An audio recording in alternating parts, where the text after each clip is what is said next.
Hi అండి, today recipe వచ్చేసి రవ్వ లడ్డు. దానికోసం ముందుగా మనం ఒక హాఫ్ కప్ వరకు నెయ్యి తీసుకొని దాంట్లో కాజు కొంచెం కిస్మిస్ వేసి వేయించి తీసి పక్కన పెట్టుకోవాలి.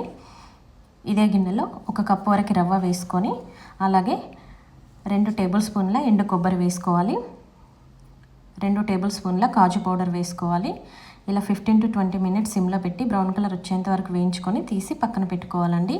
అలాగే 1/2 కప్పు షుగరు, అది నానేంత వరకు కొంచెం వాటర్ వేసి ఇలా కలుపుతూ, వీలైతే ఒకవేళ అవైలబుల్గా ఉంటే కొంచెం కుంకుమ పువ్వు వేయండి.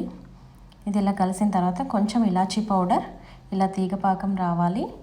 తీగపాకం వచ్చిన తర్వాత రవ్వను దీంట్లో వేసుకొని సిమ్లో పెట్టి కలుపుతూ ఉండాలి. దీంట్లో మనం వేయించిన బాదం వేసి ఇలా చిన్న చిన్న లడ్డూలుగా చుట్టుకోవాలండి. కొంచెం వేడిగా ఉండగానే లడ్డు చేయాలి. చూడండి, టేస్టీ రవ్వ లడ్డు రెడీ అయిపోయింది. మీరు కూడా ఖచ్చితంగా ట్రై చేయండి. Thank you.